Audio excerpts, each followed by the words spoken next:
All right, welcome everybody. Thanks for being here. Calling the meeting to order, and if we could please stand for the Pledge of Allegiance. Pledge allegiance to the flag of the United States of America and to the republic for which it stands, one nation, under God, indivisible, with liberty and justice for all.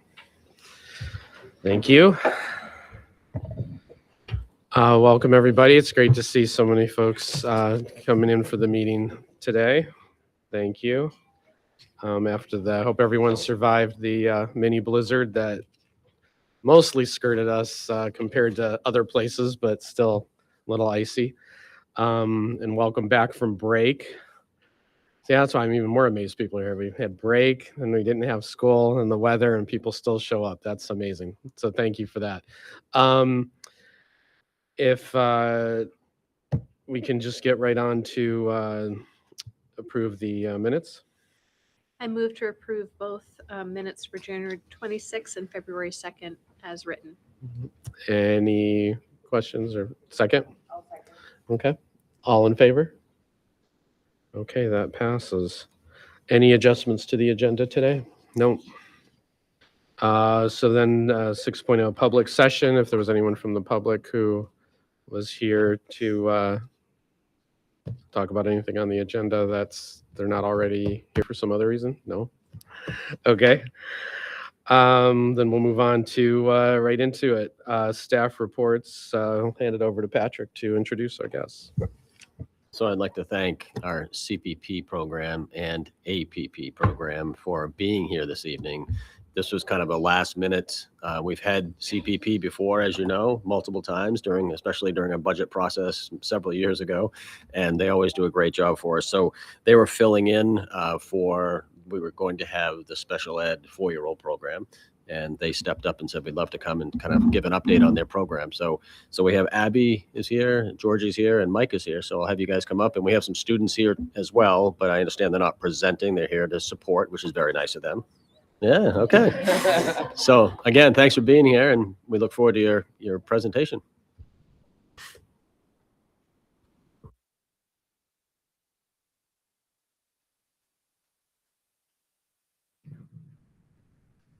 All right. I'll kick it off. I'm Abby Baker, one of the CPP teachers. Georgie Bunker, other CPP, Ed Tech. And I'm Mike Depper, and I teach the middle school in the Alternative Pathways program, which we'll get more to on later. And we're so grateful for this opportunity to present to you the work that we're doing and our ever-evolving programs, especially with the collaboration of APP. I also want to shout out these amazing kids and families who joined us tonight. How do we bebop these slides? Okay, perfect. CPP exists for students who are capable of graduating but need a different structure to get there. Our truly incredible students have historically disengaged in traditional settings, not because they don't want to learn to be successful, but because the system hasn't worked for them for some reason or another. We are here to keep students connected to our Morse High School community and on a clear path towards graduation through purposeful, place-based, interdisciplinary curriculum that is wicked fun. And we just had 3 more walk in. You're amazing. Okay. So who we are serving in CPP, I know this is not news to many of you, but just as a sort of exciting evolution in our process is we've worked really hard over the last few years to solidify what the process looks like and build a robust system for ensuring that we are catching as many kids and getting the right students into the program.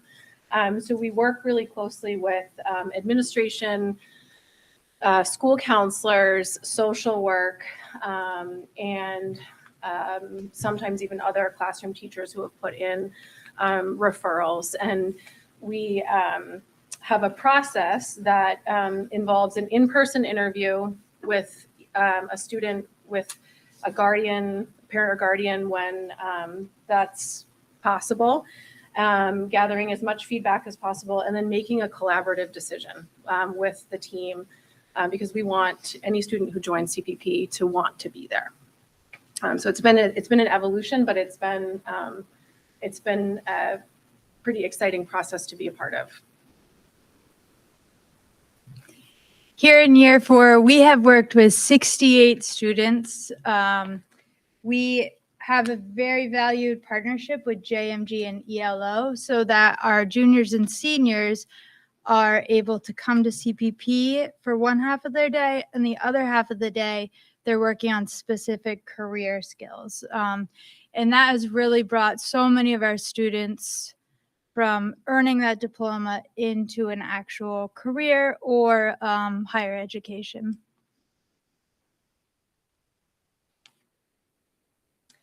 So we're super excited about this. 98.6% graduation rate. We, at the end of this year, will have graduated 42 students from CPP. It is very exciting. 20 of those students have received Morse High School diplomas, and 15 have received alternative pathways diplomas. And we'll talk more about it a little bit later, but we're seeing an uptick in students being able to achieve the Morse High School diploma as we get students earlier, and there isn't as much of a scramble to get that credit recovery. So it's very, very exciting. So through increased community connections, through increased connections at school while the students are in CPP, limiting their transitions between classes and having kind of like a home base, among many other factors, 100% of our students have improved academically and improved their GPA.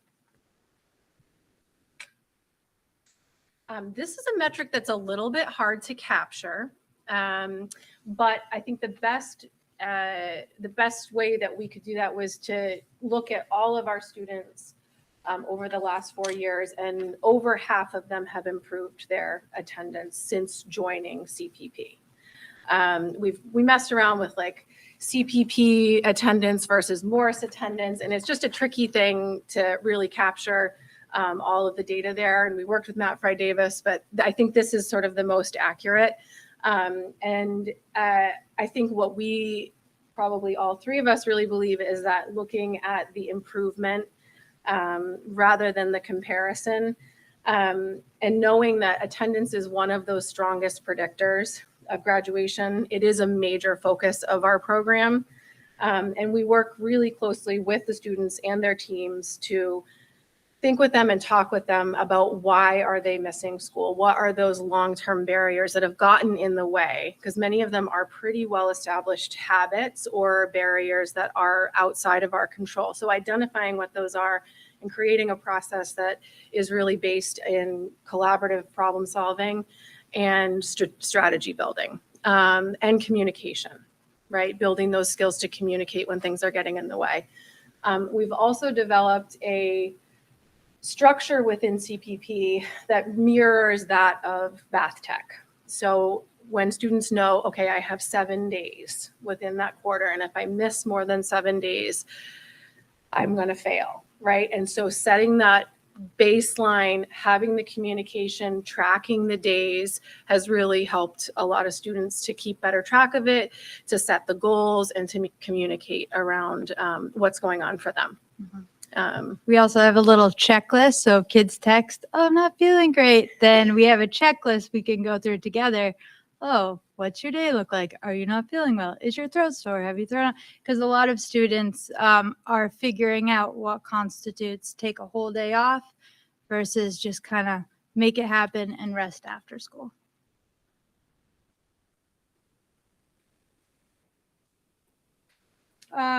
So we have had, out of our 68 students, 4 students drop out.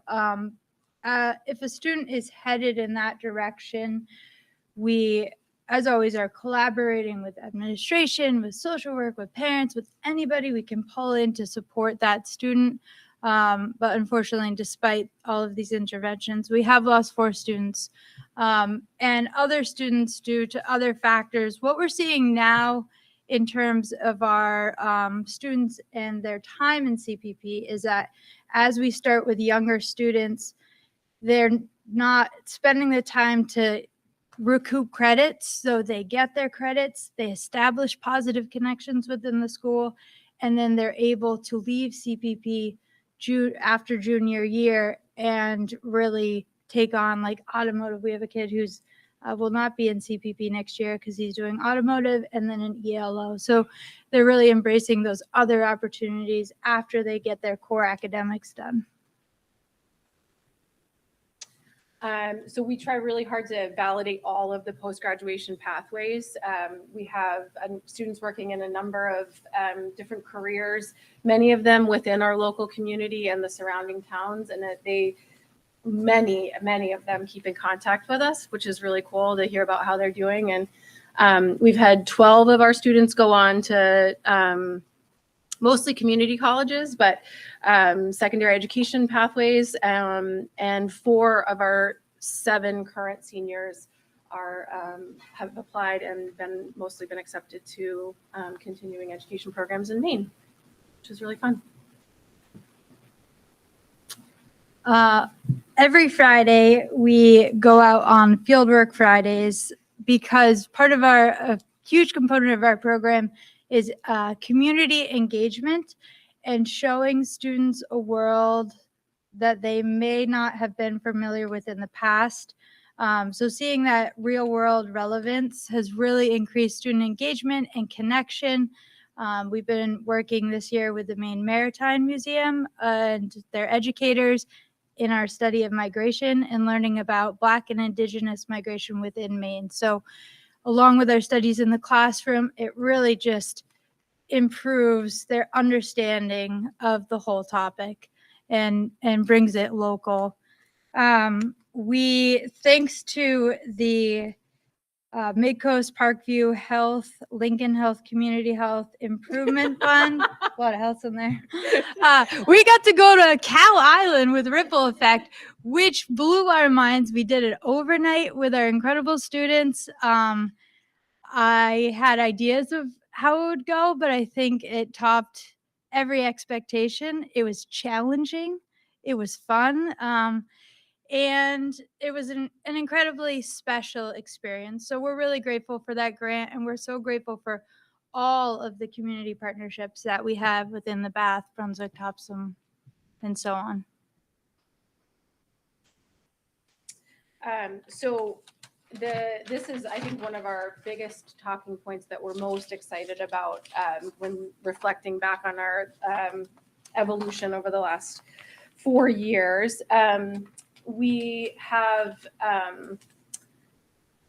really tried to be grounded in continuous growth, right? And we know that early intervention leads to stronger long-term outcomes.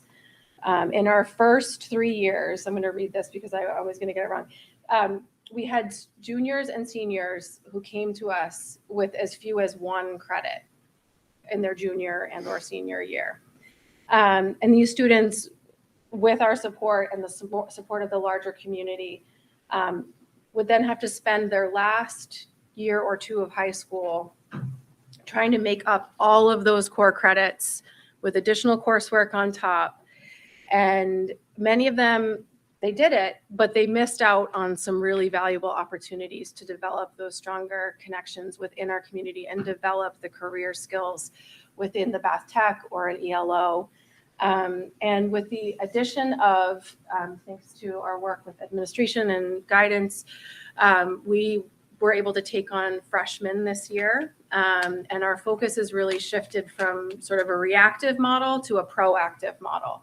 So we're catching kids a lot earlier and getting them in and setting them up for success. And yeah. Raise your hand if you're a sophomore or a freshman in this crowd. Yeah. Look at that. They're really showing up. Yeah. They're really cool. And juniors. and senior. Yeah. Okay. So, I mean, I think that this all speaks to it, but just it's been really exciting to be able to shift our model and getting the freshmen in, but then also partnering down with BMS to get the intervention started earlier and seeing the effect that it has on students in their ability to create a community here and then take off. And we've seen that firsthand. It's been pretty remarkable with the freshmen that we've had this year to see them thrive. So. Okay, so this is the most amazing team, and I feel so lucky to have joined it. So going to give you a really brief update on the newest phase of our alternative programming in RSU1, the Alternative Pathways program at BMS. I'm one half of the team. Leah Heyman couldn't be here tonight, but she's also a former science teacher now in the alternative program model. And then we also work with Jeff Bickford, who teaches a math class for us, and our PE team. And we're working on a model now that's going to start integrating our students more throughout the school. But this first year's been a fully inclusive model. So our students are with us for almost the whole day. We're about to have 13 students in 2 weeks. We've got 12 right now. And it's been so neat to get to extend their model down to the middle school. So largely everything that Georgie and Abby have talked about applies at BMS. We're not credit-based, we're standards-based, but still we use those same types of criteria to identify students who are in need of something different to succeed. And we've got some promising early results a couple trimesters in. For example, since all of our students are 7th and 8th graders, we had all of them last year and this year, and we can directly compare their attendance those years. We've seen an improvement of 7% for this team, which in real school day numbers means that group of a dozen students has attended 85 more days of school so far this year. So that's really cool. And 100% of them have also shown improvement in their How grades, habits of work since joining APP. We've got some pictures. I wanted to share that one on the left there in the previous slide of them planning, researching the recipes, getting ServSafe certified, going to the store to shop for all the ingredients, and then preparing an entire 7-dish Thanksgiving meal by themselves, and then eating it as a group, which was just this amazing moment in the fall. So you can go to the next slide. Similarly, we've got Fieldwork Fridays. We're focusing on themes like outdoor leadership, community connections, going downtown and walking into businesses and shaking hands and asking for job applications. We've done a number of weekly service learning times down at the food bank where they're stocking shelves or helping out on farms. And then that's a picture of them at Portland Stage, where we took many of our students for the first play they'd ever been to in their lives. And they were, skeptical about it walking in the door. And at intermission, we're just like, can you believe what happened? It was amazing. I mean, it was like a magical moment for them. So the ways we've achieved those attendance gains have been BMS is doing a whole positive behavioral interventions and supports push across the school, but we've really focused on honing those PBIS models for improving attendance, work completion, and behavior. And since we're kind of working with younger students, we focused on gamifying those things a little more. And they're really bought into it. If there's a student who's out sick, they get in touch with Leah or myself and say, hey, I want to keep my streak. This is why I'm out. And so that's pretty cool. And then we do a combination of traditional academics with a lot of individualized support and then more project-based learning, which we've been able to do also with a lot of support from that Maine Health, Lincoln Health, Parkview Community Improvement Grant, which has been enormously generous and has made all these things possible. Not just taking them on great trips, but having a kitchen in our classroom, which is stocked with food. So every morning, if a student comes in and they're feeling hungry, we can make up a meal and then get on the right foot for the day. Yeah, and here just a couple of quick quotes from students. I want to be in school now. It's really fun for me to learn. I've learned I can actually do really hard things when I try. I've learned while in APP, I can work harder. If I choose to calm down and do my work, I can get a lot done. I'm learning well now. I need a lot of help, and I think I found it. And then I think APP is a good choice for me because I get work done and I feel like I'm supported. So it's really powerful hearing these testimonials from students. It's early days. We still have a lot to develop in this program. We're going to be sending 9 8th graders up to the high school next year, and many of them are really excited about CPP. And we've been working hard with Abby and Georgie and admin at both campuses and guidance counselors to create a transition process that's smooth and make sure that kids are getting the best type of programming available to them at the high school to meet their needs, because we have students with and without IEPs and all range of learning needs. So thank you so much for your time and for the support of this programming.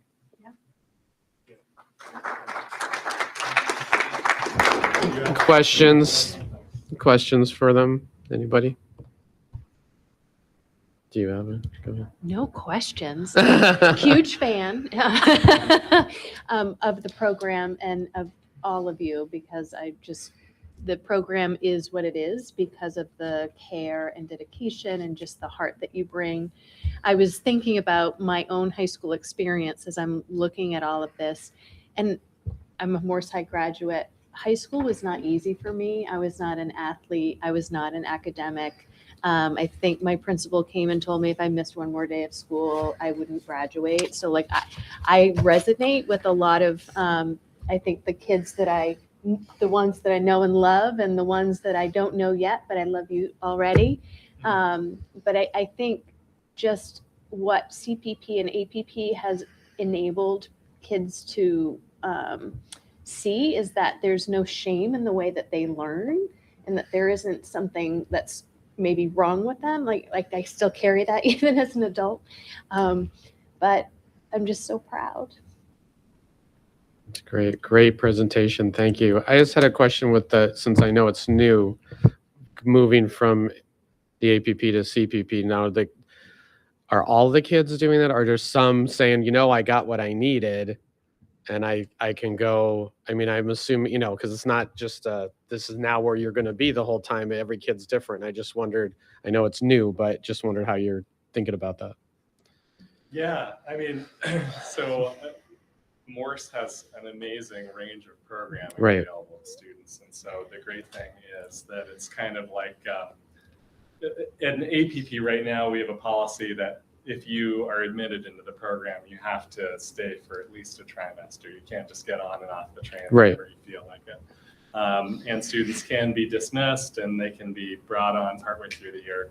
But as far as that transition's concerned, we've been trying to get a lot of exposure between the groups. Our students have done a number of activities together over the year.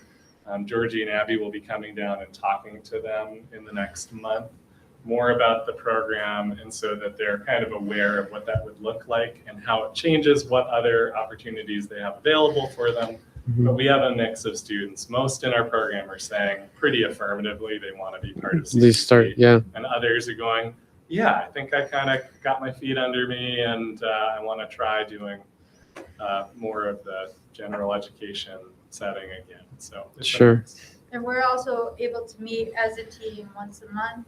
And so we've been collaborating on who might be a good fit and making recommendations, and also policies as we develop as part of our program. Yeah, because it's evolving. It's still very new in that respect, and getting them younger. Go ahead, Jennifer. Hi, you mentioned something about a student contract for CPP, and I was wondering what that is, and also is there a student contract for APP? Yes, so we have a contract that students sign that basically states that they understand our 7-day policy, attendance policy, that they will, attend school, they'll communicate, they'll keep the classroom safe, all those kind of general things. And I think one of the most important parts of the contract is they're making a personal goal that it's not as if they don't meet the goal, they'll be out, but it's just nice to see kids fully engage in that and be intentional about their participation at school. And is that 7 days, is that 7 consecutive days or 7 total days? 7 total days for the quarter. We ask students to communicate with us when they're out. If they are sick, they have a doctor's note. And the purpose of that, one of the purposes is because we want to build professional skills for our students. So for example, I can't be out, sneak into Florida and then, not communicate or those kind of things. So we want our kids to understand those professional skills and what constitutes as a sick day, and what doesn't. And APP took a contract that's largely modeled off that. And the only thing that's really different about it is because we're within this PBIS system that BMS is doing pretty intently, we have a lot of these, response to intervention type systems in place where if we're seeing a student who's not completing work in that setting, we meet up and then we put in like an RTI-B plan to support them, or, figure out, bring in parents, that sort of thing, so we can get things sort of back on track. But yeah, similar idea. Good. And so students in CPP, did I understand correctly that they're like half a day is CPP and then the other half of the day is JMG or ELO? Yeah, what grade they are. The freshmen would be half a day with us and then half a day in traditional classes. Sophomores would be the same. And then by the time they're juniors or seniors, they would either continue in regular classes, join back tech, or do an extended learning opportunity. So it depends on the year. Okay. Right. And we have now, this year, made it mandatory for our seniors who are not in back tech to do CPP and an ELO, so they're gaining those professional skills outside of CPP. So does that mean they have their different graduation? I have to go back and look at my graduation credits because it's kind of confusing, but those the graduation credits that are required for a Morse diploma, or is that an alternate diploma? So the majority of our students earn a Morse diploma with 23 credits. Okay. Alternative Pathways diploma is 17 credits, and now that we're accepting more students in the younger grades, we are seeing fewer Alternative Pathways diplomas. Oh, excellent. And I noticed in the board packet that there was, I think, something from adult ed that said that there are new credit recovery programs going on. Are those programs accessible to these students if that fits their need? Yeah, Okay. so we do have students that, especially English, it's really helpful, have failed English sophomore, freshman year, and so they'll take an additional English through adult ed, and they've been great. In the very beginning, it said that these students don't, it's an alternative to the traditional academic experience. And I'm kind of wondering what the traditional experience is these days, because we offer so many alternate opportunities that I don't know what the word traditional means anymore. If you guys could help me understand what that would mean to you too, would be traditional. Well, I think in our sense, just the schedule alone is alternative. So they're with us for half the day. They're reducing the transition. They're reducing the number of teachers that they're having to juggle and stay in communication with, and the different expectations and the workload. So that in itself is non-traditional, right? To be with two of the same people for the half of your day. And then I would say from a curricular standpoint, we're non-traditional in that we are truly interdisciplinary. So we have units or themes that we're basing all of our studies off of. So it's not just, okay, we have an hour of math right now, and now we have an hour of science, and now it is Based on different topics. More expeditionary learning? Okay. Yeah, and then we're tying those themes to the field work experiences that we're going out. So our first unit was aquaculture, and every Friday we were either on a boat somewhere in the Mid-Coast area, participating in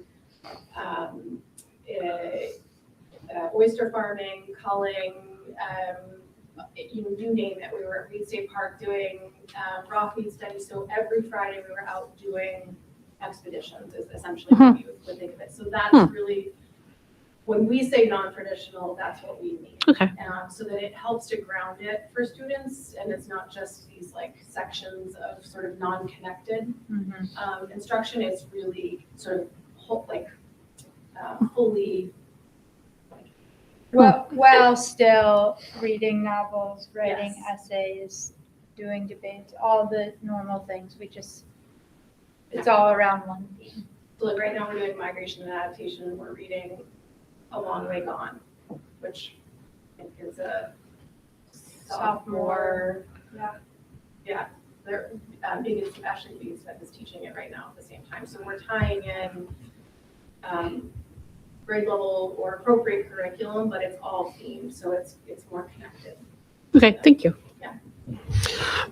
You all set, everybody? Thank you so much. That was fantastic. Really appreciate it. And thank you to all the students who came out, and don't panic. You don't have to sit through the rest of the meeting. Y'all can leave if you want to, or you can stay. But thanks so much. Thank All you right. so much and thank you guys for giving us this time today. Oh, appreciate it. Thank you. Okay, where are we at? Charlie, I think you're up. Yes. I guess I'm on my own again Yeah, I was tonight. gonna say, where's your buddy? I think he got stuck because of the snow. Yeah. Yeah. So it's okay. I guess I'll forgive him for that one. It's not his fault. Yeah, but it's nice to be back after that remote day. I heard mostly positive reviews though, which was good. It seemed like a lot of teachers assigned work, but then didn't make them stay for the whole period, which I think everyone liked since it was still from home in a way. And so that was good. But winter sports, most of them are also over. So I just wrote down a few statistics to share. Girls basketball ended with 7 wins, 11 losses, and they were less than a point away from qualifying for playoffs. Super close. Same thing for boys basketball. They ended with 6 wins and 12 losses, and they were 1 point away from qualification. For indoor track, both teams placed in the KVAC meet. Girls placed second and boys placed third. And then a few of the relay teams and individuals went on to compete in the states meet, which was Monday over vacation. And then for swim, the boys swim team won their KVAC meet. The girls placed 5th. And so they're both going to be competing on March 7th in the state meet for Maine. And then for Jekyll and Hyde, the new not musical, I think it's just a show this year coming up. Oh, it is. Okay. I have heard dancing choreography. So they'll be having 3 showings, 2 on the 21st and 1 on March 20th. So I think they'll be super good this year. And before break, 2 different events that happened. The unified class held a Super Bowl party for anyone to attend. Super fun. The Mr. Fisk and the students made a bunch of food. So that was fun, even if you don't understand football that well. Still nice to be there. And then the annual international night occurred the night before break, and I always worry that they're not going to have a great turnout because of the date, but it seemed like they did. Girl Scouts had a booth, and all the different international students presented their country as well. So thank you. Thank you. Any questions for Charlie? Thanks so much. That was great. All right.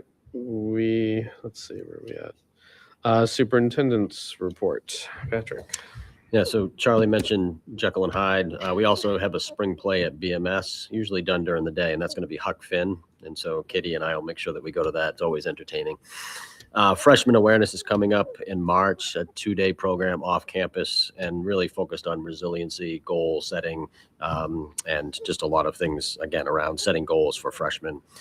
I'll take some of the things, crossed off a few things that Charlie already mentioned, but boys hockey, we're doing a co-op with Lewiston this year. So I think we have 3 boys that are playing for Lewiston, and they make that time commitment and that commute over there, and they're heading into the Class A playoffs as the 3rd seed. Winter cheering won the sportsmanship award for the 3rd season in a row. Wrestling, we had 3 athletes qualify for states: Noah Craney, Denver Rowan, and Dante Ingaharo. I hope I pronounced that right. And sophomore Noah Craney qualified for New England qualifiers and almost made it to the New England's wrestling championship. Swimming and diving, Fletcher McDonough has already set a new team record in 1-meter diving. And unified basketball is now underway. I think today's game was canceled, but there's a home one, I think, tomorrow. But if you have any interest, it's a great event to watch. So if you want the schedule, I can send it to you. We also had 3 music students accepted to All-State Band and Chorus, including Grace Kirk in Chorus and Anderson Brown and Gracious Emery in Band. And then Woolwich, you might have seen the Woolwich 3rd graders that came in early, I think at 7 a.m. to be on WMTW weather channel. So they were live out in front of the school. And then Ted McInerney also comes back and does a lesson with the class. So it was neat to see them on TV. And then lastly, we do have the building committee set for the new elementary school. And we'll have our first meeting on March 3rd, which is next Tuesday. And some of that meeting will be focused on site selection. Sebago Technics has it narrowed down to 8 sites at this point right now. And by the time they meet with us on the 3rd, they may have it narrowed down to, anywhere from 3 to 5 sites. So we have reached out to appraisal companies just to let them know that anywhere between March 15th and April 15th is the window for possibly conducting appraisals, because we need to be put into the queue, so to speak, so that they have the time to be able to do this. So, and LaValle Brensinger did come to both of our elementary schools and spoke to the staff. And we also sent out a survey just yesterday to staff, just asking them a lot of different questions about space, what they like about their current space now, what they need in the future, just to start that process of gathering input. And that's it. They are. Yep. And that's it. All right, any questions for Patrick? Hey, Deb.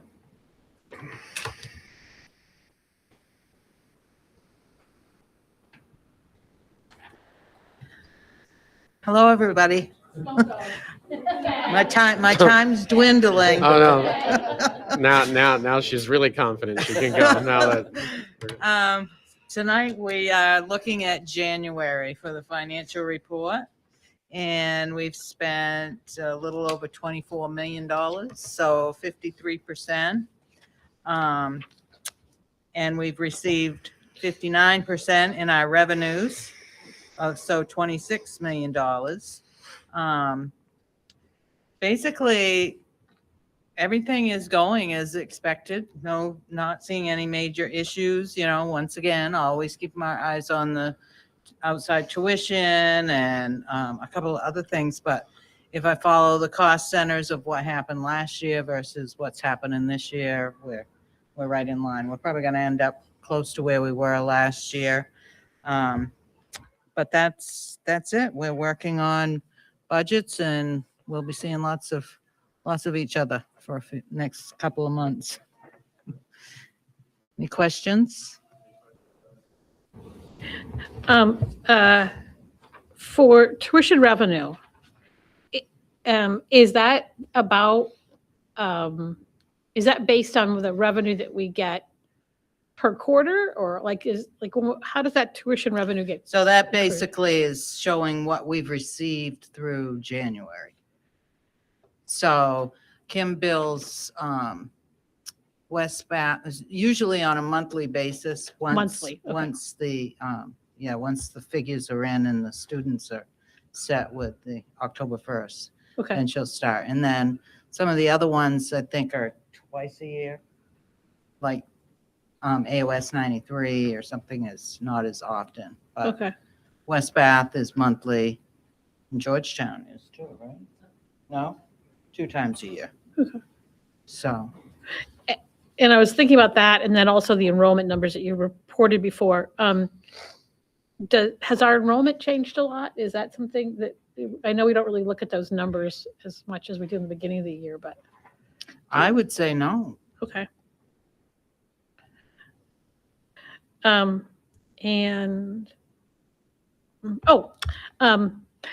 I spent a lot more in fuel this winter so far, like double what I spent before. And I started thinking about that must be kind of true.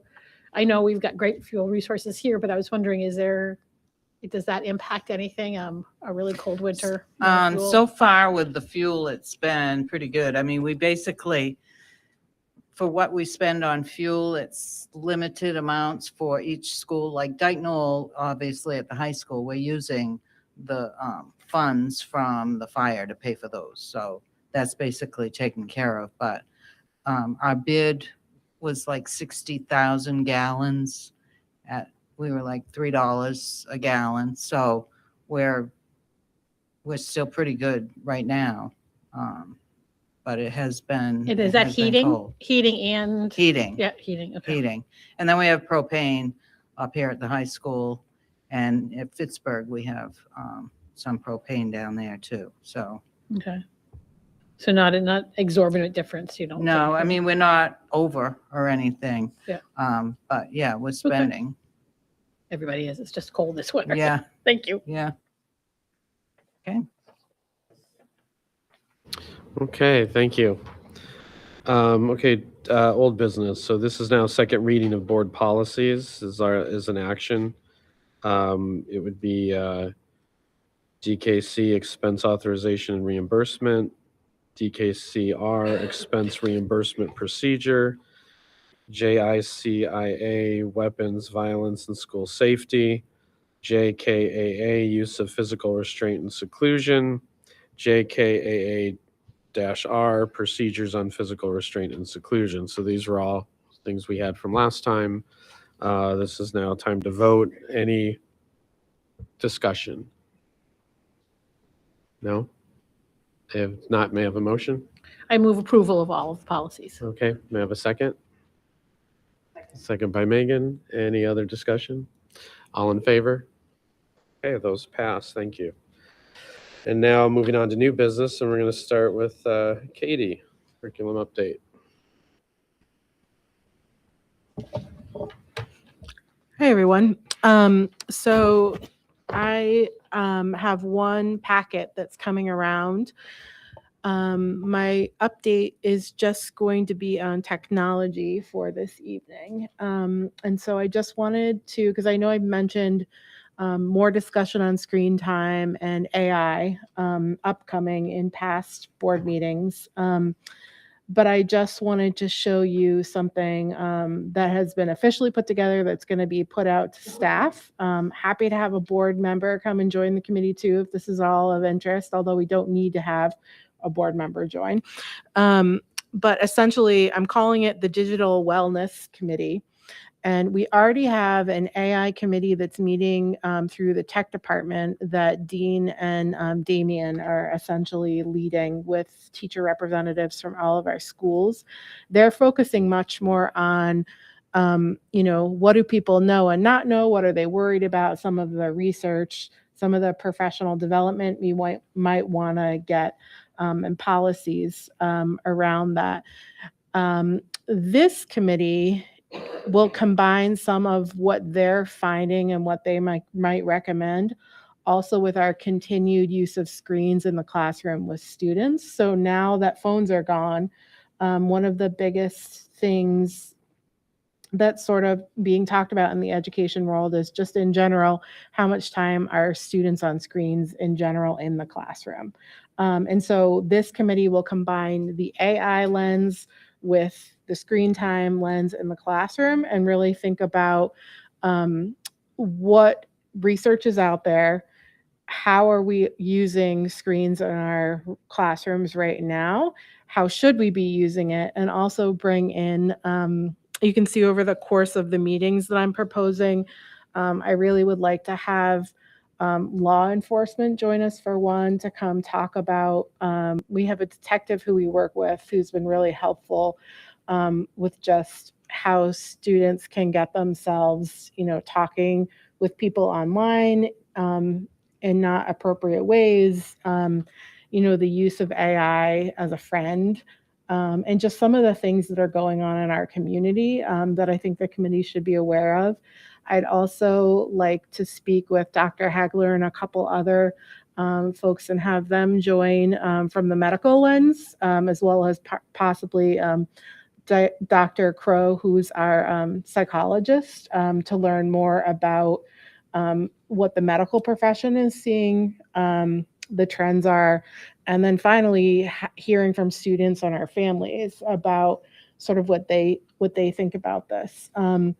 You can see that after the first page, which is just a general overview, there are some survey questions. This is a survey that's going to be going out. It's still in the draft phases, but it'll be going out in the next couple weeks from Dean and myself to staff to collect more information on their understanding of AI, their use of AI right now, students' understanding and use of AI.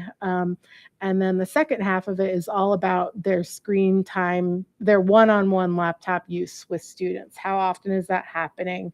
And obviously, it will be very different by grade level, but we still want to collect all that data so we can use that as part of this digital wellness committee.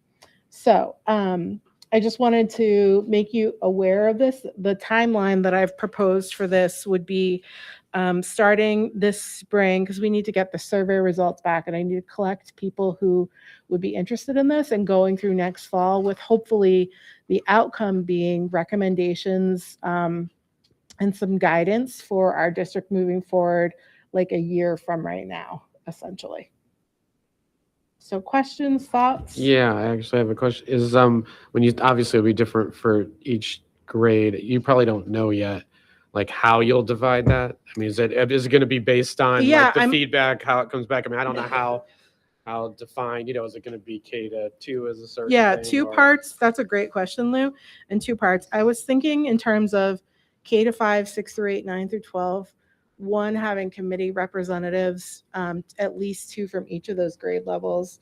When we have families come and join us for that component of the meetings, also representing multiple age ranges. And then finally, I sort of foresee the guidance we give back to people after this, or our recommendations, falling into age ranges as well, because it is so different. And the research around, you know, what a 6-year-old Sure. needs for a screen is very different than an 11th grader who is doing a lot of their learning potentially on a screen. All their research and Right, everything. Yeah. right. And so, yeah, I think, and one of the things I put on here is, you know, the meeting topics are subject to change, because as I was planning this out, I was also thinking there could be a world in which we have to do a lot of these things in subcommittees by age range, because it might be difficult, and then come back together when each subcommittee has a recommendation, because it might be hard It to is talk that about them complex, all yeah. together. So we'll see how it goes. Yeah. Yeah. Great question. Oh, thank you. Any other questions, Jennifer? So Katie, I was looking at the survey. The survey questions seem to be asking the teacher's perspective. So is this digital wellness for students and digital wellness for teachers?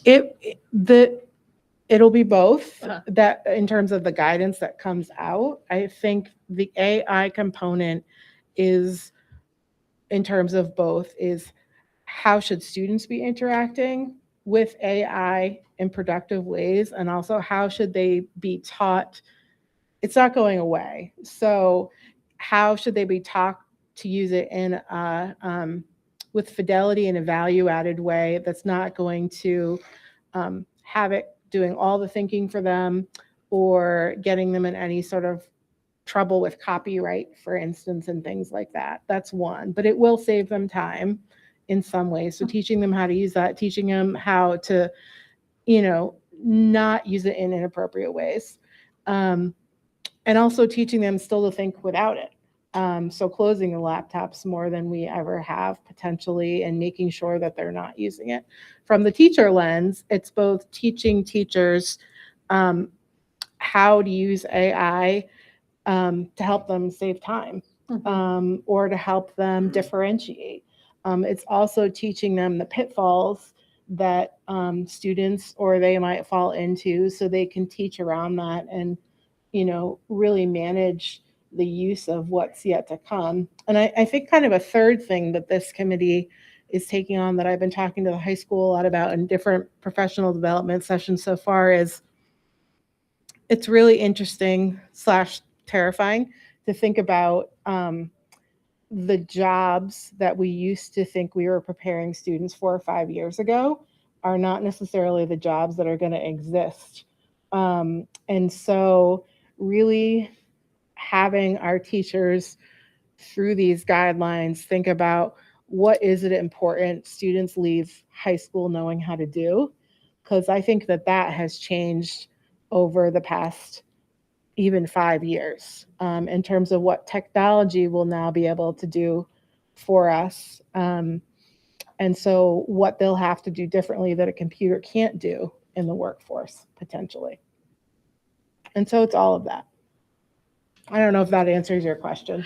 It does. It does. I mean, you have to, it's all one piece, you know, the teacher and the student. I just was looking at just briefly looking at it, and it seemed like there were some questions about how does AI make you emotionally feel and how are you concerned with that? And is So- that both for the teacher? This is just a staff survey as the initial data point. We will create Thank you. more surveys for families, for students, depending on what the committee wants to do in terms of data collection. And is it, I mean, even the whole technique of teaching, I mean, does it, and maybe this is a silly question, but does the whole, what are those, the giant Promethean, the boards, the electronic boards, I mean, is that just the way it teaches, how much does that come into That- this kind yeah. of thing? Or is it just, am I going too far? I was just curious how. It's all a, that- no, 'cause it's a great tech. question. And on the AI committee, we actually talked about it because and that's why you'll keep seeing here over and over, one-on-one laptop use Right, rather than screen time. got it. Because when teachers are using, we talked about how when you're using your Promethean board, it's essentially a chalkboard. Right, You're able to show things digitally and write on it, but that's very different than a students not having conversation and just looking at their interacting laptop. with text that's all digital, with writing that's all digital, with everything being a relationship between yourself and a computer. It's rare that a Promethean exists without conversation. It's Right. more of like a focal point. Like you could almost replace it always with an overhead projector. Right, I was just or- thinking when you talk Yeah. about AI, I kind of Right. thought about how So that might to be me, part of it. that's why in all of this, you'll see the one-on-one laptop, because this is not what we're talking Thanks for about in the terms of discernment. what's That makes sense. dangerous. Yeah. Yeah. Thank you. That's great. You thought it all through. Any other questions? That's awesome. Thank you. And I think I'm on for the next. Yeah, you are, because it's always that time of year. Now Yes. It's school calendar time. Okay, so moving on to the calendar, I really just wanted to mention two quick things. First of all, the sending schools with Bath Tech that we have to have 5 or less dissimilar days from, all appear to be on board that for this to work out. So they've seen this calendar, and I think at this point we've gotten into a good rhythm where they mostly use ours to build off of because it just is easier that way. The one thing of note is I know we've been starting after, like into September. This Labor Day is a little late, and so you will see the first day of school does have an August date, although I think it's the 30th or the 31st. It's late in August. And then we That's do have a good change. 2-week winter vacation again, which Oh, I that's know that some people were very excited about that. And then the final thing is the November Professional Development Day often alternates between when election day happens, if it's or it's after the holiday, which changes. Sometimes the holiday's a Monday, sometimes it's a Tuesday, sometimes it's a Wednesday.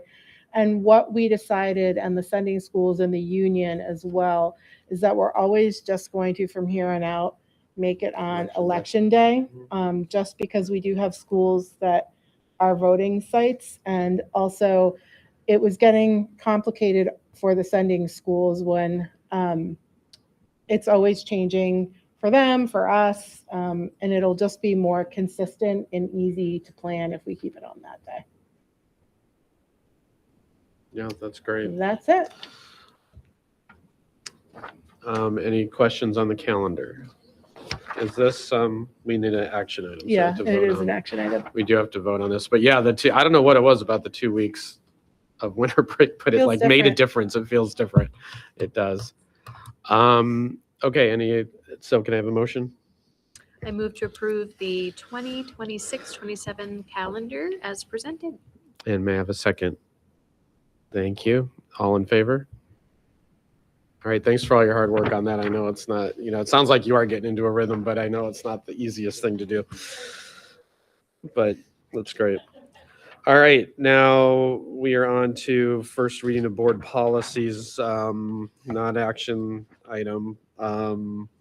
We have, what is this? EB, safety program, EI, insurance program, risk management, EI-R, return to work and reasonable accommodation administrative procedure, GBN, family and medical leave, and HA, negotiations, goals, priority objectives. This is, everyone hopefully had a chance to read through them. Are there any questions or concerns or anything the policy committee wants to talk to us about them? Anything unusual? No? Okay, so if no questions, read them through again. If you got any questions, let us know and we'll vote on that next time. And then I'm going to hand it over to Patrick for the overnight field trip requests. This will be an action item. Yeah, I mean, the first three are the outed club, which is no surprise probably to you. I mean, Leslie Trundy's group. And then the last one is from our SAFE club. And so they're all in Maine. It's just that they're one night overnight. And maybe two actually for the outing club, but one night for the Jefferson one. I think all trips that I think we've done them before. Mm-hmm. Maybe not to every single location for the outing club, but we've done the SAFE club trip before in a prior year. Any questions on? Patrick, can you remind me, if there's a school day missed, do we have to get a sub for Leslie? And is the sub cost included in the funding source? I don't believe that there's a, yeah, she doesn't have sub. Plus, it was just I think it's only 1/2 day that she would have been away from kids because there's a professional development day there as well. For all 3 trips? Yeah, some of them are just Friday to Sunday anyway. Right, So, okay. Yeah. And the last one, I couldn't figure out what the dates, it says 5/8/2026, but it says it's an overnight. I was just, Which one is that? yeah. May But it says it's an overnight trip, so it's 8th to 9th or 8th to 9th, 10th?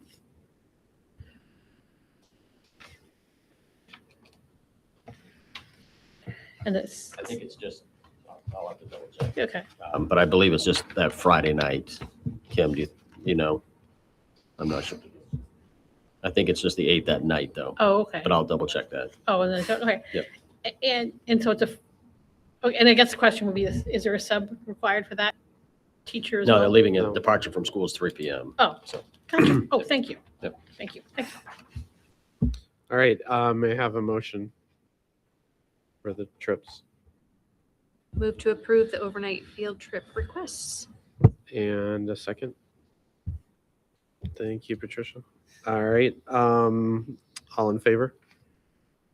And those pass.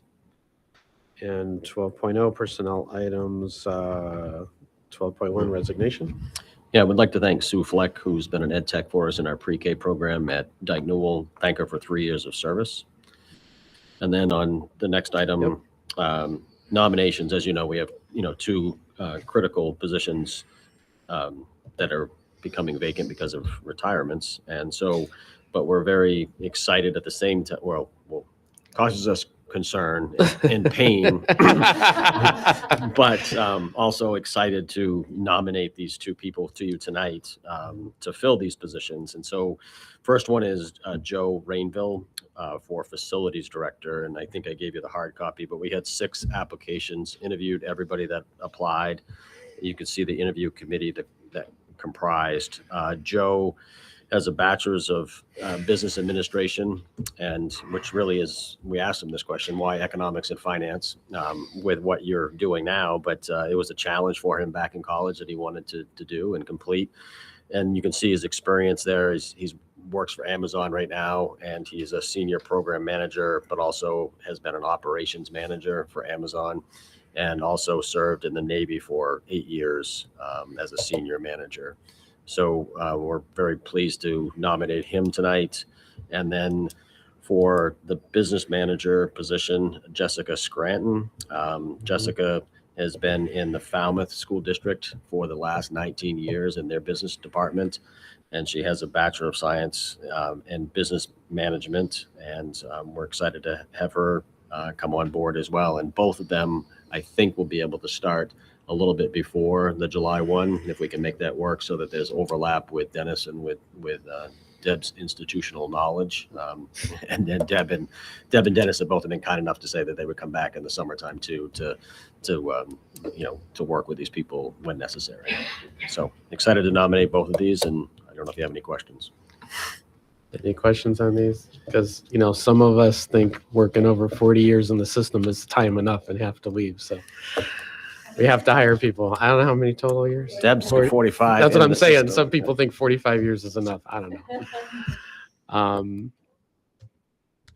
But no, that's so, unless there's questions, may I have a motion?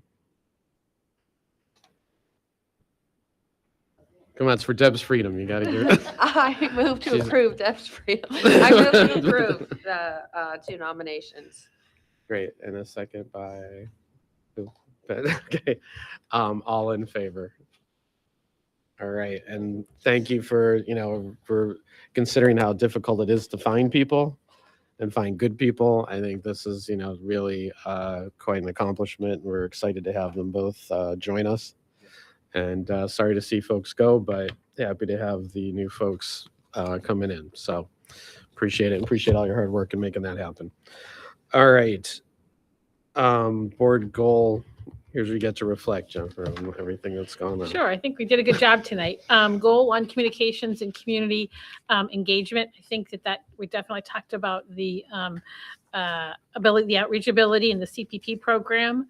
For goal number 2, facilities and operations, not directly listed, but having a new facilities management person is a really important, and glad to have that person come on board. Goal 3, I think definitely Katie touched on that in her curriculum update about establishing instruction technology across the grades and understanding screen times. Goal 4, student achievement and growth. I think that, we definitely touched on that, not directly, but also through the CBP program and their growth and their academic achievement. So I think we did a good job on hitting the goals tonight. I have one other question. It's not particularly to this, but it's just about reading the board reports. Yep. And I was wondering if we could, it was really interesting learning about the Wabanaki studies in Phippsburg. And I was wondering, Katie, could we ever get anyone to come and tell us a little bit more about that? And, it's something that we have decided as a state is an important part of our education. And we've had hard times kind of hitting that goal. And I was really excited to see that was involved here. Do you think maybe there was any of the students would like to come talk to us anytime about that? There we go. Yeah, students, and I also have a group of teachers on the social studies committee that are putting together sort of a whole new overview of how we're going to tackle those standards. And so I'm happy to put together some, probably more in the spring. Okay. But yeah, absolutely. Great, thank you. So we have the next meeting dates, Monday, March 23rd, and what is a special one on the 30th. But don't we have some, is it the 12th? I didn't see it written on here. What's the next budget? And we have one next Monday, the 2nd. Wait a we- second. We have our budget meetings here from 3 o'clock. Oh, right, that's on on, the 2nd. And then we have one the following week. Is On it the on 12th. I 12th? think that's what I Yes, have. I okay. was just making sure. So there's one on the 2nd at Yeah. 3 o'clock and one on the 12th at 3 o'clock, Correct. right? Okay, just so everybody's aware of that, if you aren't already. And these other meetings, may I have a motion to adjourn? This is you, Megan. I make a motion to adjourn. It's tradition, Second. yes, okay. All in favor? Thank you all for being here. Have a great evening. Thanks.